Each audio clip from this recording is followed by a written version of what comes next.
So let me change the regularly scheduled program of mini talks.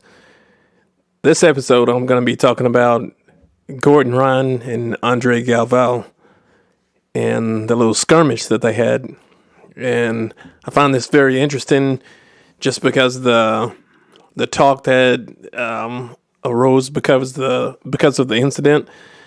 A lot of posts made for a lot of good memes, made for a lot of good jokes. But all kidding aside, I mean, it could have been more serious than what it was.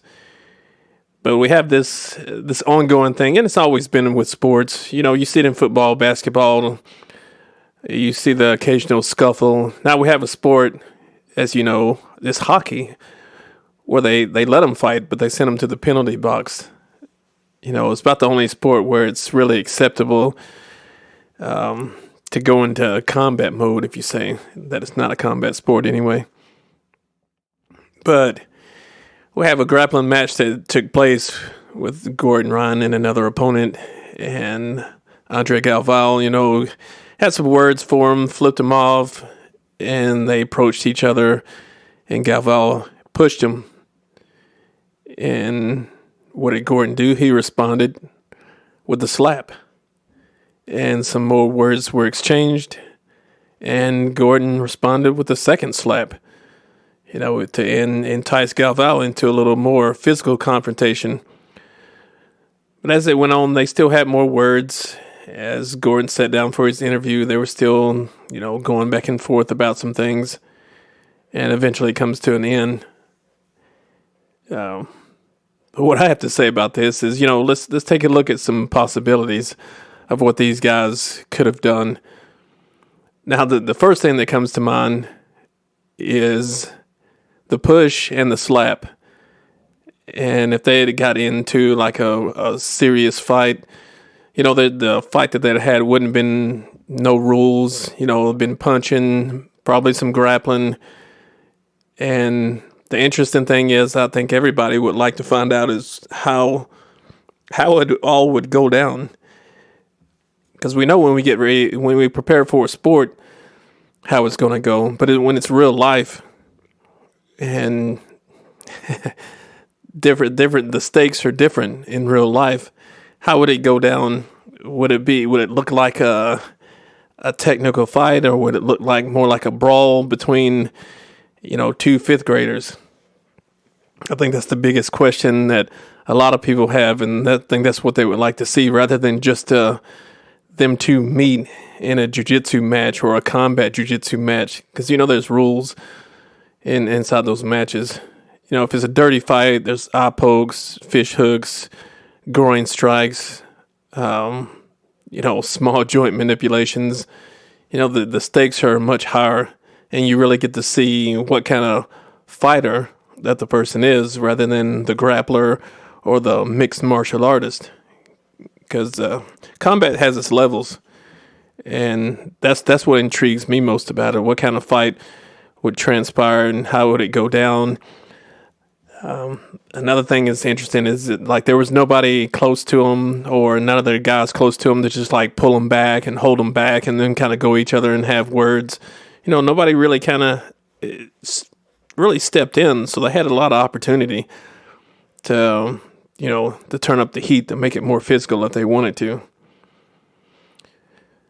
And to take a look at the other end of the spectrum, them two as martial artists. You know, here talk about, you know, martial artists is the respect thing. It's, you know, they shouldn't have been engaging in conduct like that. But I mean, in reality, do you just say that about martial artists, or do you say that about society as a whole? I mean, society should have respect for people, not just martial artists. But, you know, they're a part of society. Things are going to happen. Things are going to get said, you know. But when one person puts their hands on the other one, is where it starts to escalate. Should he have pushed him? No. Did he deserve to get slapped? Well, yeah. But was Gordon hurt by him pushing him? No. I mean, they endure more pain than that in their training every day. So a push and even a slap, It's not really a big issue. All in all, um, I think Galvao did the right thing by not, escalating it more into something physical. I don't think Gordon should have slapped him a second time, but, I'm not inside their heads and I'm not there in the moment. But did they have other options? Yes, they had other options. And if this is two casual individuals on the street and one person gets pushed and somebody slaps them, what are the consequences of that? Is that self-defense? Well, the strikes, they matter physically, but as far as like lawfully goes, they both assault each other. As in a football game, you can kind of say penalties offset. Do they need a court to settle the dispute? Will they need to be arrested to settle a dispute? Can two grown men have a dispute, exchange a slap and a push, and going about their business? Yes, they can. They should be able to. Should they have to go to court? Well, that's when disputes can't be settled. Maybe that's the place they need to go. But in situations like this, it's it's a mutual thing between the two. They kind of had words to solve it.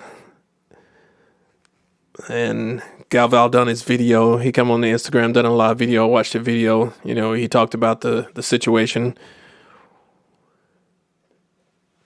And from what I see in that, he in his mind, he took the higher road and not getting involved into, escalating into a more physical confrontation, which I think that's good. And some people will say that he should have stepped up to the plate. He initiated, he got slapped. He should have, done his thing. But, what does that actually solve? It really doesn't solve anything, but it gives us some good entertainment. And it gives us, a reference of just how threatening these guys can be. And bottom line, I think that's what people want to see. Do you want to see a grappling match? I don't think a grappling match, if it ended in a draw, if it ended in overtime or whatever, and there wasn't a submission that come out of it, you'd still want to see more. But it would make the guys money. It would be good money. Could you get into a bare knuckle fight? I think that would be the suitable venue to actually see their skills. And in the end, would they shake hands and going about their merry way? There's only one way to find that out. But, put yourself in Galvao's shoes or put yourself in Gordon's shoes and think about what would you do in the moment. Because all in all, they have backends that go deep. You have Danaher Death Squad that backs Gordon. You have Atos that supports Galvao.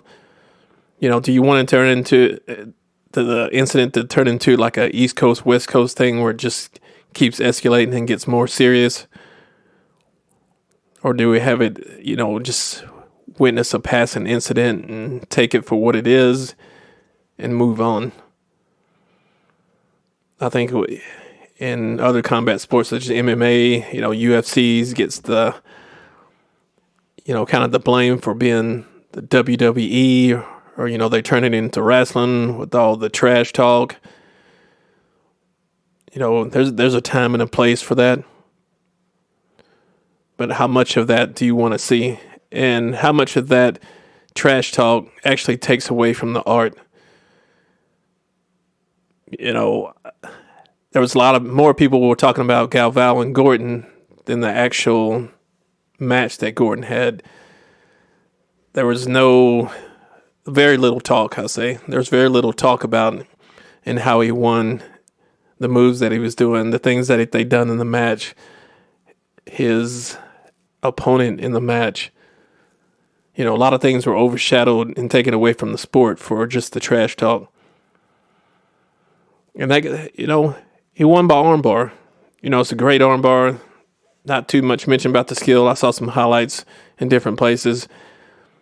If I take away anything from that match, it's just going to be, the basics, are to be built off of, and those are, 98% of the time is what's going to win you a match.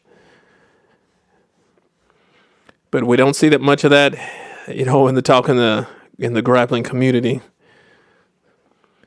So I'd like to see a lot more focus on the moves rather than just the scrap that happened afterwards.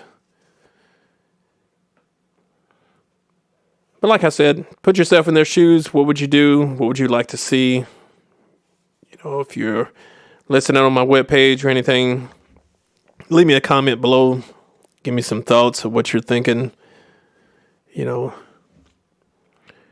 I can see some different opinions out there. I've seen a few, but if you're listening, give me a comment. Also, share this with your friends, and I'll catch you guys on the next mini talks, and I'll get back on my normally scheduled topics.